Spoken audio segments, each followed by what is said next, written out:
Sahara Thorne walked into the private terminal just after sunrise, the kind of early hour when the world still feels half asleep. The air smelled faintly of jet fuel and espresso, and the polished floors echoed with the soft click of her heels. She wore a navy suit that had seen her through boardrooms from Singapore to São Paulo, and though she'd been up most of the night finalizing a deal that would reshape her company's future, she looked calm, composed even. At 42, Zahara had long since learned that exhaustion was a private matter. In public, especially in spaces like this, she carried herself like someone who belonged everywhere she went. And she did. As CEO of Viridian Dynamics, a tech firm that built AI systems to help cities reduce carbon emissions, she wasn't just successful, she was respected. Her name appeared in annual reports, climate panels, and quiet conversations among people who moved markets with a phone call. That morning, she was supposed to be on her company's Gulfstream G700, heading to Geneva to deliver the keynote at a United Nations Sustainability Summit. But at 3 a.m., a text from her flight crew had changed everything. A sensor failure, minor but enough to ground the jet for safety checks. Her assistant Dev had already been awake, anticipating trouble, and within 20 minutes had rebooked her on a commercial flight. First class direct, leaving in 3 hours. Sahara hadn't complained. She'd simply showered, packed a small overnight bag, and driven to the airport herself, refusing the car service. She liked driving in the quiet dark. It gave her time to think. Now, standing near Gate 14 of the main terminal, she pulled her boarding pass from her portfolio. The screen above the gate blinked. Flight 442 to Geneva, boarding soon. She moved toward the premium line where a handful of passengers waited, mostly men in wrinkled suits, some scrolling through phones, others sipping takeaway coffee. She didn't expect fanfare. She just expected to board like anyone else with a first-class ticket. But the moment she stepped forward, the gate agent, a young woman with a tight bun and a name tag that read Lindsay, looked up, then did a double take. Her eyes flicked from Zahara's face to the screen, then back again, as if trying to reconcile what she saw with what the system said. "Ma'am," Lindsay said, voice polite but edged with something sharper. "You'll need to wait in the economy section until we verify your ticket." Zahara paused. "I'm in first class. Seat 1A. Lindsay tapped her keyboard, frowned slightly, then offered a thin smile. "We'll call you when it's confirmed." There was no apology, no explanation. Just a dismissal wrapped in procedure. Zahara didn't argue. She'd learned long ago that raising her voice in situations like this rarely changed outcomes. It only painted her as difficult. Instead, she stepped aside and watched. 2 men approached the same counter moments later. One wore a rumpled blazer and held a boarding pass that clearly showed an economy seat. Lindsay scanned it, then said, "Looks like you've been upgraded. Go right ahead." They walked past Zahara without a glance. She exhaled slowly, walked to a row of empty chairs near the economy waiting area, and sat down. From her bag, she pulled out her phone and typed a quick message to Dev. "Gate 14, something's off."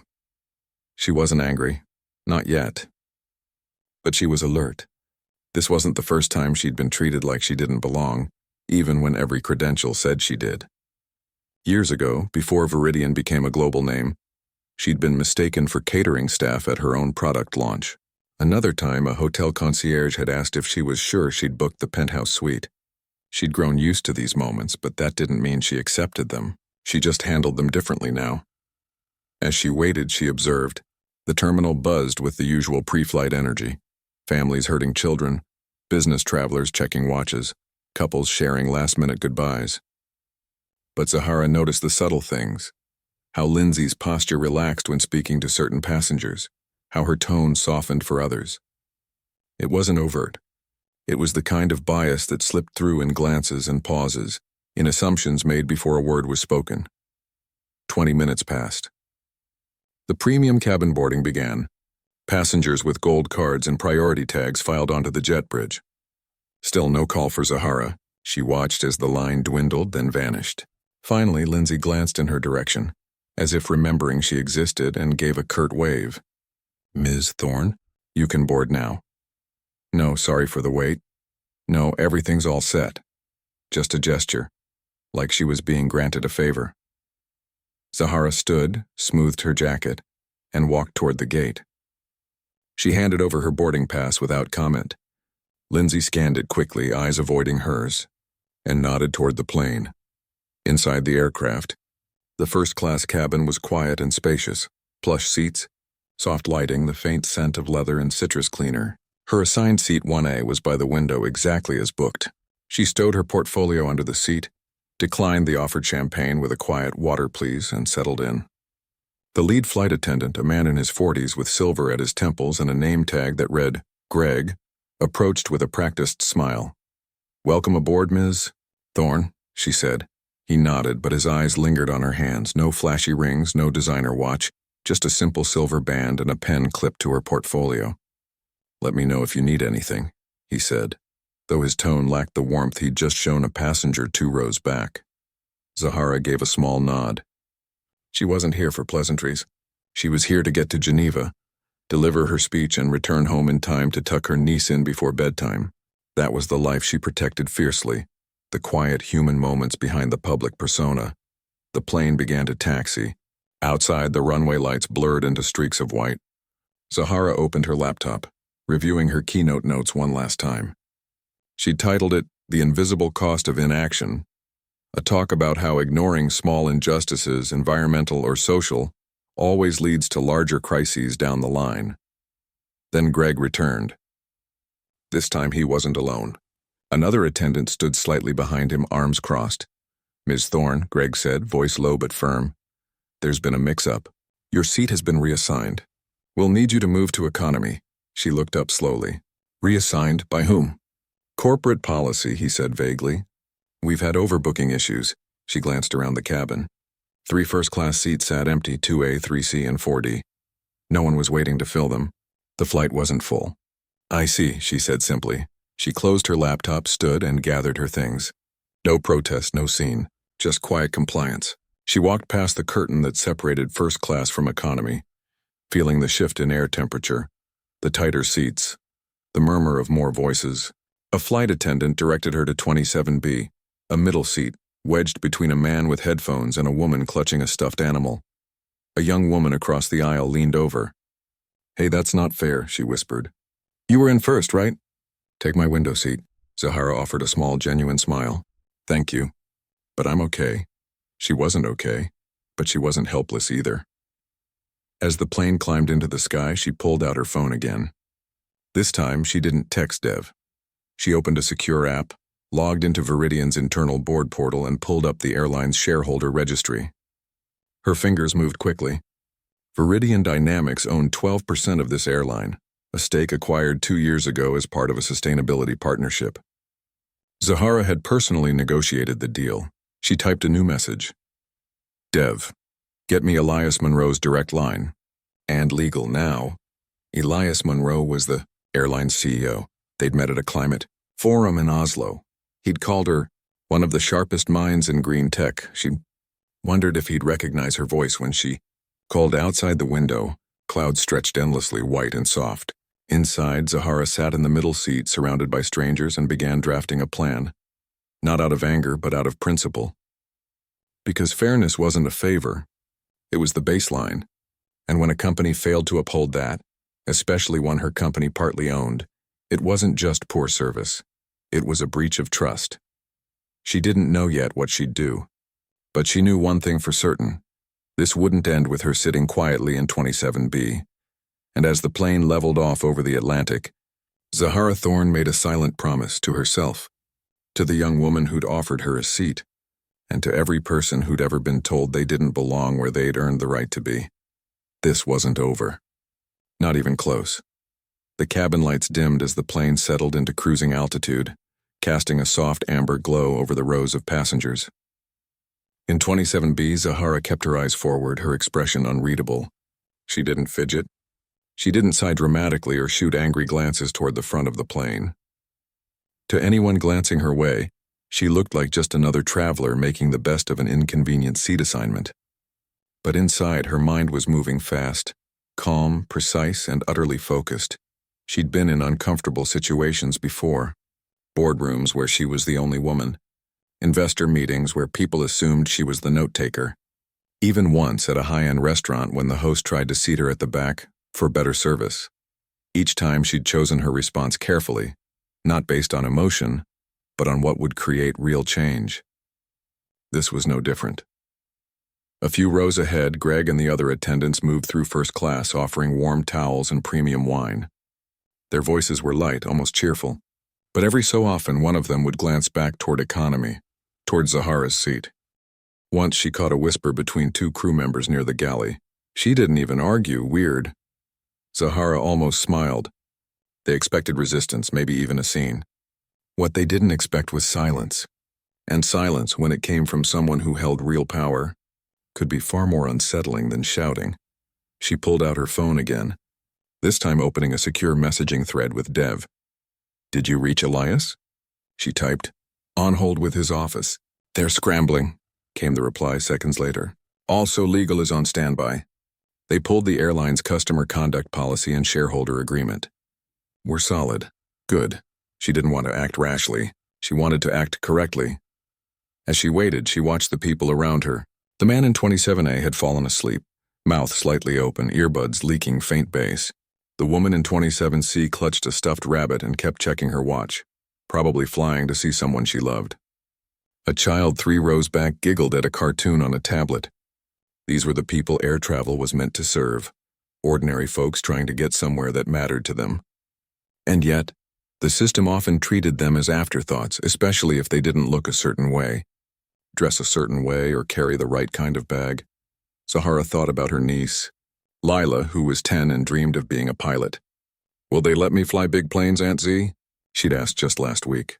Zahara had hugged her and said, "If you work hard and know your stuff, absolutely."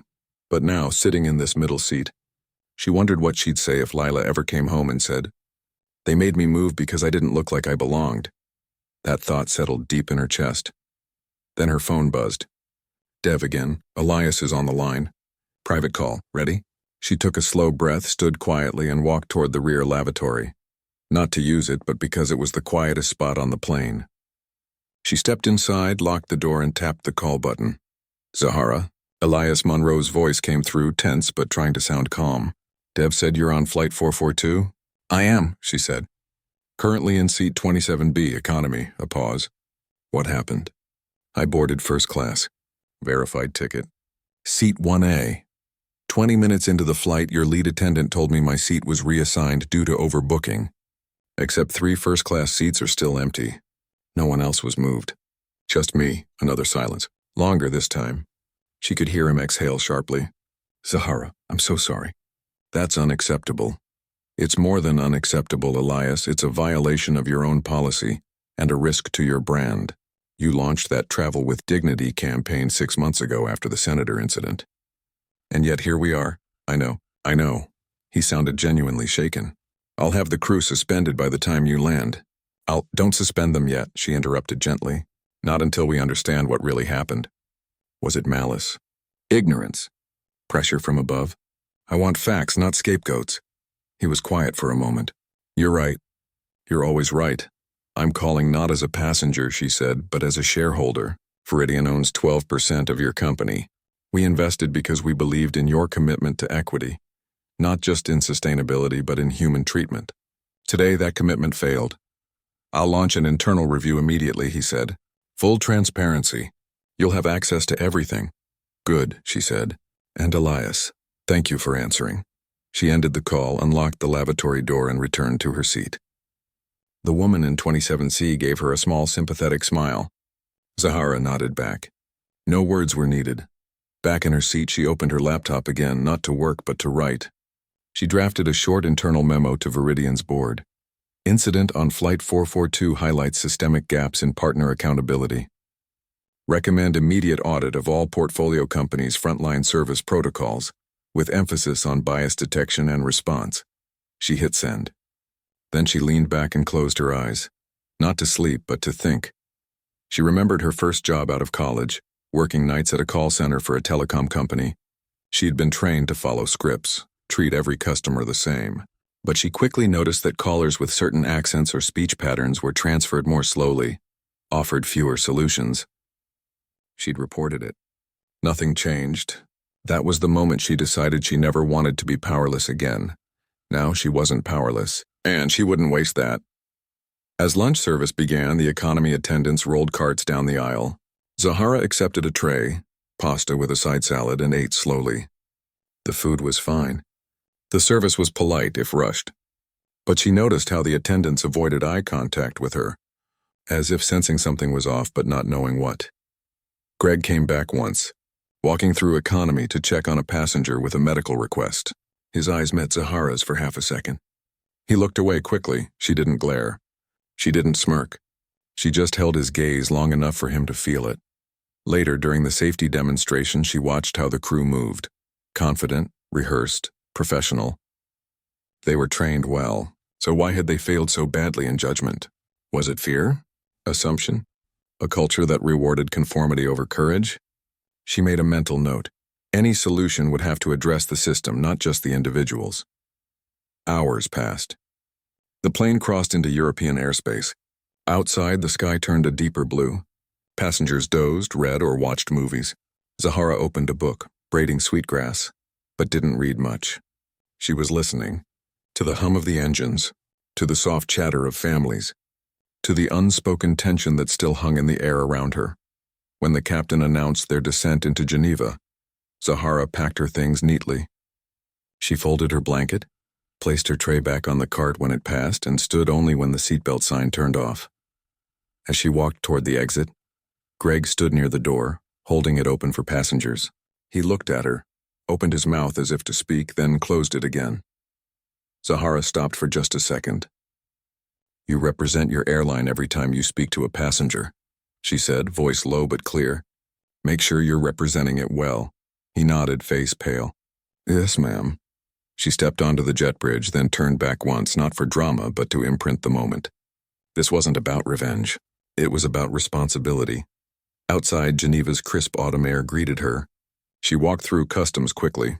Her diplomatic credentials sped things along, and found Dev waiting just past baggage claim, holding a sign with her name. "You okay?" he asked, falling into step beside her. "I'm fine," she said, "but we've got work to do." In the car to the hotel, she stared out the window at the snow-dusted Alps in the distance. She thought about the speech she'd give tomorrow, about how real change starts not with grand gestures but with small, consistent choices like refusing to accept injustice, even when it's wrapped in politeness.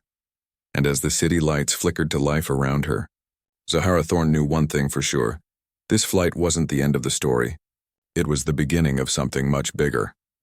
The Geneva hotel suite overlooked Lake Léman, its surface shimmering under a late afternoon sun that cast long golden streaks across the water. Zahara stood by the window, still in her travel clothes, a steaming cup of tea in hand. She hadn't changed yet. She hadn't even unpacked. There was too much to do. Her phone buzzed on the glass coffee table. Dev again. "Press is starting to pick it up," he said when she answered. A passenger filmed part of the seat switch. "It's getting shared in travel forums. Did they show my face?" she asked. "No.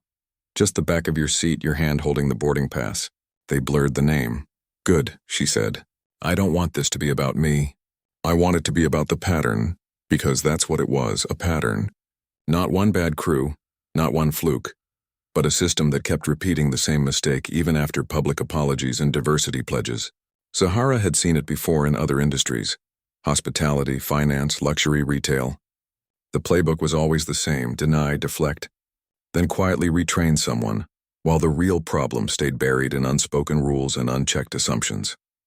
She walked to the desk, opened her laptop, and pulled up the airline's latest annual report. There it was in bold letters on page 12. "Our people are our promise." Below it, a photo of smiling crew members of all backgrounds. It looked perfect. But promises mean nothing if they're not lived out in the quiet moments, like when a passenger walks up to a gate and is told to wait somewhere else for no good reason. By evening, Elias had sent a formal email. He'd initiated an internal investigation, pulled flight records, and interviewed the crew. Preliminary findings confirmed what Zahara already knew. There was no overbooking, no system error. Seat 1A had been hers the whole time. The reassignment was a discretionary decision made by Greg, based on what he later described as a gut feeling that something didn't add up. Zahara read that line 3 times. A gut feeling. That phrase had ruined careers, denied opportunities, and justified exclusion for generations. And now it had been used to move a paying passenger out of her seat, on an airline her company partly owned. She typed a reply. Gut feelings aren't policy.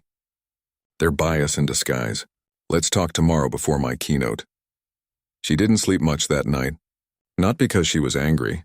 She'd long since learned to channel anger into action.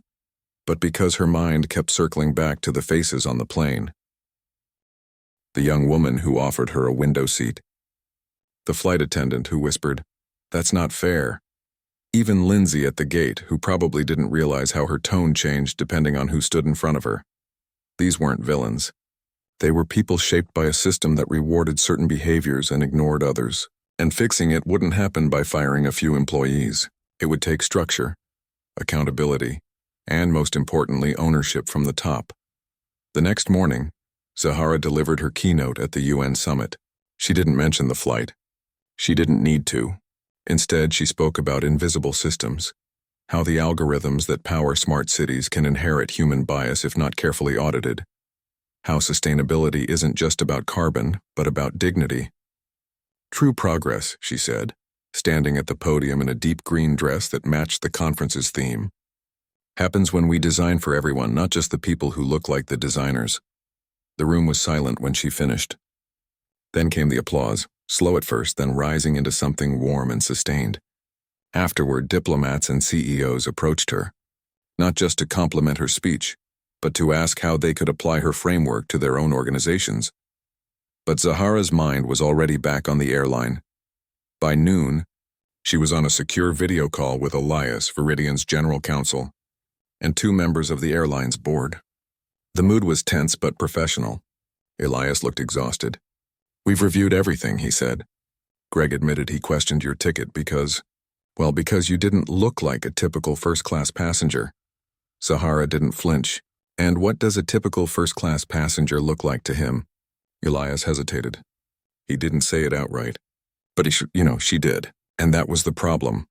The crew violated 3 policies, the general counsel added: customer verification protocol, non-discrimination clause, and shareholder engagement standards. "We recommend immediate suspension pending full review." Zahara leaned forward. "I agree with suspension. But I also want mandatory retraining, not just for them, but for all customer-facing staff. And I want an external audit of your service protocols, with a focus on implicit bias and real-time decision-making." One of the board members, a woman in her 60s with sharp eyes, nodded slowly. "That's fair, but retraining alone won't fix culture." "No," Zahara said, "which is why I'm proposing Viridian lead a new initiative, Invisible Standards, to audit partner companies in our portfolio. We'll use AI to analyze customer service interactions, flag inconsistencies, and measure improvement over time. This airline will be the first case study." There was silence. Then Elias exhaled. "You're not just holding us accountable. You're giving us a path forward." "Exactly," she said. "Accountability without support is punishment. And punishment doesn't change behavior. Clarity does." The call ended with a plan. The crew would be suspended within 24 hours. An independent review would begin next week, and Viridian would co-develop a new training module with behavioral psychologists and frontline staff. But Zahara knew the real test would come later, when the cameras were off, when no one was watching and a new passenger walked up to gate 14. That evening, back in her suite, she finally unpacked. As she hung her suit in the closet, her phone rang. It was Lila, her niece, Aunt Z. "Did you land okay?" the girl asked, voice bright with excitement. "I did," Zahara said, smiling for the first time all day. "And guess what? I saw the Alps. They're even prettier than in your school book." "Did you give your talk?" "I did, and I thought of you the whole time." "Why?" "Because you're going to change the world someday, and I want to make sure it's a world where you never have to prove you belong." There was a pause. Then Lila said softly, "I already know I belong." "You taught me that." Zahara's eyes stung. She blinked quickly. "Good. Never forget it." After they hung up, she sat on the edge of the bed staring at the city lights below. She thought about how easy it would have been to stay silent, to accept the seat change, fly home, and move on. Plenty of people did. But silence, she'd learned, was a form of consent. And she refused to consent to a world where someone's worth was judged by how they looked when they walked through a door. The next morning, news broke. The airline confirmed the suspension of the entire cabin crew from Flight 442. The statement was careful. No names, no dramatic language, just facts. Following a review of passenger service protocols, the crew has been placed on administrative leave pending further investigation. Within hours, the story spread. Not because Zahara gave interviews, she didn't, but because people recognized the truth in it. Comment sections filled with stories of their own. The professor mistaken for a janitor. The doctor asked to leave a first-class lounge. The grandmother told her luxury handbag must be fake. Zahara read a few, then closed her browser. She wasn't looking for validation. She was looking for change. Later that day, as she prepared to fly home, Dev handed her a printed email. It was from Greg. Ms. Thorne, I owe you an apology, not just for what I did, but for not seeing why it mattered. I thought I was following procedure, but I was really following a story I'd been told my whole life about who belongs in certain spaces. I'm enrolling in bias training on my own. I hope one day I can earn back the trust I lost, not just yours, but my own. Zahara read it twice. Then she folded it carefully and placed it in her portfolio. She didn't forgive him, not yet. Forgiveness wasn't automatic, but she respected the honesty. And honesty, she knew, was the first step toward real change. At the airport, she chose economy again. Not as a statement, but as a reminder, to herself and to the system, that dignity isn't tied to a seat assignment. It's tied to how we treat each other, moment by moment, choice by choice. As the plane taxied down the runway, she looked out the window and thought about the road ahead. This wasn't just about one flight. It was about building a world where no one had to fight to be seen as they truly were, and Zahara Thorne was just getting started. 2 weeks after the flight, Zahara sat in a sunlit conference room on the 43rd floor of Viridian's headquarters. Outside, the city hummed with mid-morning traffic, but inside the air was still, focused. Around the table sat a small team. Dev, the head of Viridian's ethics division, a behavioral psychologist named Dr. Nia Ellis, and 2 former airline employees, now consultants, who'd spent decades working customer service on the front lines. They weren't here to assign blame. They were here to build something better. The airline had completed its internal review. The findings were stark. Greg and Lindsay hadn't acted out of personal malice. They'd acted out of habit, trained by years of subtle cues, unspoken expectations, and a system that rewarded speed over scrutiny. When in doubt, they defaulted to assumptions. And those assumptions had consequences. Zahara had read the full report 3 times. What troubled her most wasn't the incident itself, but how ordinary it was. This wasn't an outlier. It was a mirror. We can't just train people to be nicer, Dr. Ellis said, leaning forward. Bias isn't fixed with a PowerPoint slide. It's rewired through practice, feedback, and real accountability. Zahara nodded. So let's design that. Over the next few hours, they mapped out the first phase of what would become the Invisible Standards Initiative. It wouldn't be a one-time seminar. It would be embedded. Live simulations for gate agents, voice analysis for call centers, anonymous passenger feedback loops tied directly to performance reviews. Most importantly, it would include former passengers like Zahara, not as victims but as partners in redesigning the experience. By lunch, they had a prototype. By the end of the week, they'd test it with a small group of airline staff in Chicago. But before any of that could launch, there was one more step: the crew's fate. The airline's board had met the day before. After reviewing testimony, policy logs, and Zahara's recommendations, they made a decision. The entire cabin crew from Flight 442, including Greg, Lindsay, and 2 others involved in the reassignment, would not return to customer-facing roles. Their employment was terminated not for discrimination, a legal term that would have required proof of intent, but for failure to follow verified passenger protocols and inconsistent application of service standards. It was a careful distinction, one that protected the airline from lawsuits while still sending a clear message. This behavior wasn't acceptable, regardless of intent. Zahara had mixed feelings about it. Part of her wanted to believe people could change. But another part knew that trust, once broken in high-stakes environments, couldn't be restored with promises alone. Especially when the people affected had no voice in the process. She voiced this during a private call with Elias. Termination might feel like justice, she said, but it doesn't fix the system that created them. I know, he replied. That's why we're adopting your initiative company-wide. Every gate agent, every flight attendant, every call center rep, they'll go through the new program. And we're creating a passenger advisory council. You'll chair it, she almost laughed. I don't want a title, Elias, I want results. Then help us get them. She agreed, but only if frontline workers had equal seats at the table. No top-down fixes, no performative panels, real collaboration. Meanwhile, the story continued to ripple outward. A major news outlet published a feature titled "The Seat That Changed an Airline," focusing not on Zahara, but on the quiet moments of bias millions experience daily. A flight attendant from another carrier wrote an op-ed, admitting she'd once questioned a black passenger's boarding pass just to be safe. A university added the case to its business ethics curriculum. Zahara didn't seek the spotlight, but she didn't hide from it either. When asked for comment, she gave one short statement. Excellence isn't optional. It's expected, especially when you represent a brand. That line became a quiet mantra in service industries across the country.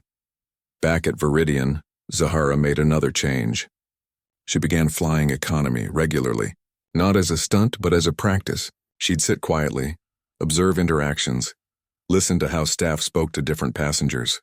Sometimes she'd note things in a small notebook. Other times she'd strike up a conversation with the person next to her. She learned about a nurse flying to see her sick mother, a student returning home after graduation, a musician carrying his grandfather's violin. These weren't just passengers. They were people with lives as full and complex as her own. And they deserved to be treated that way, no matter what seat they sat in. One evening, while waiting for a delayed flight in Atlanta, she saw Lindsay. The former gate agent was now working at a coffee kiosk near Concourse B, wearing a green apron steaming milk for a customer. She looked tired but focused. Zahara didn't approach her. She didn't need to. But she watched for a moment. The way Lindsay smiled at a child, the care she took with each order, and felt a flicker of something like hope. People could change. Systems could change, but only if someone was willing to hold the line while also offering a hand. A few days later, Zahara received a package with no return address. Inside was a simple wooden box. Inside that, a handwritten note and a small pin shaped like a wing. The note read, "You didn't just call out a mistake. You gave us a chance to do better." From someone who's trying. She didn't know who sent it. Maybe Greg, maybe someone else on the crew. It didn't matter. What mattered was the intent. She pinned it to the inside of her portfolio, next to Lila's school photo. As the weeks passed, the Invisible Standards pilot launched in 3 cities. Early results were promising. Gate agents reported feeling more confident in handling ambiguous situations. Passenger complaints dropped by 34% in test terminals. Most importantly, staff began sharing stories, not of fear, but of connection. A veteran who finally felt seen. A single dad thanked for his patience. A grandmother offered a blanket without being asked. Zahara visited one of the training sessions in person. She didn't announce herself. She just sat in the back, watching as employees role-played difficult scenarios. One exercise involved a passenger who didn't look like they belonged in first class. The trainees had to verify the ticket, offer service, and check their own reactions, all while being recorded for feedback. Afterward, a young gate agent approached her. "You're her, aren't you?" she whispered. "The CEO from the Geneva flight." Zahara smiled. "I am." The woman's eyes filled with tears. "My mom told me about your story. She's a cleaner at an airport. She said finally someone spoke up so we don't have to." She paused. "Thank you." Zahara reached out and squeezed her hand. "Thank you for showing up and trying to do it right." That night, back in her apartment, Zahara sat on the balcony with a cup of chamomile tea. The city lights stretched out below, each one representing a life, a story, a moment of quiet dignity. She thought about how easy it would have been to stay silent that morning at Gate 14, to accept the seat change, fly to Geneva, give her speech, and never look back. But silence, she'd learned, was a kind of surrender, and she refused to surrender the world she believed was possible. A world where belonging wasn't earned through appearance, accent, or attire, but granted as a basic human right. The next day, she approved the expansion of invisible standards to include hotels, rental car companies, and luxury retail, any industry where service met assumption. Veridian would fund the first year. After that, participating companies would pay a small fee, reinvested into community training programs. It wasn't perfect. It wouldn't fix everything overnight. But it was a start. And sometimes a start was enough to shift the whole direction of a system. As she packed for her next trip, a flight to Nairobi to speak at a youth tech summit, she chose economy again. Not out of obligation, but choice, because power wasn't just about where you sat. It was about what you did with the view from wherever you were. And from 27B, Zahara Thorne could see everything. 6 months after the flight to Geneva, Zahara stood on a quiet beach just outside Cape Town barefoot, the Atlantic wind tugging at the hem of her linen dress. She wasn't here for business. Not officially, anyway. She'd come to visit a friend, a former teacher who now ran a small tech incubator for girls in underserved communities. But even in moments of rest, her mind circled back to the work. The Invisible Standards Initiative had grown faster than anyone expected. What began as a response to one uncomfortable flight had become a movement quietly reshaping how service industries treated people. Over 24 companies had signed on. Airlines, hotel chains, private clubs, even concierge services. Each agreed to let Veridian's team audit their frontline interactions using ethical AI tools that flagged inconsistencies in tone, response time, and verification practices. Not to punish, but to learn, the results were real. One airline reported a 41% drop in passenger complaints related to unfair treatment. A luxury hotel group discovered that guests with non-Western names were consistently offered lower-tier rooms despite booking premium suites and fixed it within weeks. Most importantly, employees began speaking up, not out of fear, but because they finally had language, tools, and support to do things differently. But Zahara knew metrics weren't the whole story. The real change happened in the quiet moments. The gate agent who double-checked her own reaction before speaking, the concierge who apologized when he realized he'd assumed a guest couldn't afford valet service, the flight attendant who knelt to talk to a child instead of rushing past. She'd seen it herself on a recent trip to Tokyo. Boarding a red-eye in economy, she watched as a young woman with natural hair and a modest backpack was directed to a separate line by a gate agent. But before Zahara could step in, another agent, a man in his 50s with silver hair, gently corrected his colleague. "Her ticket's valid," he said calmly. "She boards with everyone else. No drama. No audience. Just decency, practiced like a muscle." That was the world she was helping build, not one where heroes swooped in, but where ordinary people chose better every day. Back in Cape Town, she spent the afternoon with a group of teenage girls at the incubator. They were building an app that used voice recognition to detect stress in customer service calls, not to monitor workers, but to alert supervisors when someone might need support. One girl, maybe 15, looked up and asked, "Did you really get kicked out of first class just because of how you looked?" Zahara smiled. "Not kicked out, moved. There's a difference." "Still," the girl said, frowning. "That's messed up." It was, Zahara agreed. But what mattered more was what came after. Because one moment of unfairness doesn't have to be the end of the story. It can be the beginning of something better, if someone's willing to act. The girls nodded, already typing furiously into their laptops. They weren't just coding. They were imagining a future where technology served humanity, not the other way around.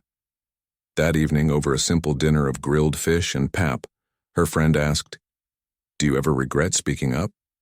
"I mean, it must have been exhausting, the calls, the meetings, the press." Zahara stirred her tea slowly. "I don't regret it, but I do wish it hadn't been necessary." She paused. "The truth is, I didn't do it just for me. I did it for my niece, for these girls, for every person who's been told directly or indirectly that they don't belong somewhere they've earned the right to be." Her friend reached across the table and squeezed her hand. Then it was worth it. The next morning, Zahara flew home, not on a private jet, but on a commercial flight. Economy again. She'd made it a habit now, not out of penance, but presence. She wanted to stay connected to the everyday experiences of the people her work aimed to protect. As the plane climbed into the sky, she noticed a young woman a few rows ahead, nervously clutching her armrest during takeoff. Zahara remembered her first flight, how scared she'd been, how she'd pretended to be calm so no one would think she didn't belong. She unbuckled her seatbelt once the sign turned off, walked forward and gently tapped the woman's shoulder. "First time flying?" she asked softly. The woman looked up surprised. "Is it that obvious?" "A little," Zahara smiled. "It gets easier. And the view from up here? It's worth the nerves." The woman relaxed just a little. "Thanks." Zahara returned to her seat, feeling the familiar hum of the engines beneath her. She thought about how power wasn't always loud. Sometimes it was a quiet word, a steady gaze, a refusal to look away. When she landed, Dev was waiting with the car. "Board meeting tomorrow," he said as they pulled onto the highway. "They want to expand invisible standards to healthcare and banking." She nodded. "Good. Those are the places where bias can cost more than dignity. It can cost lives." Later that Nen,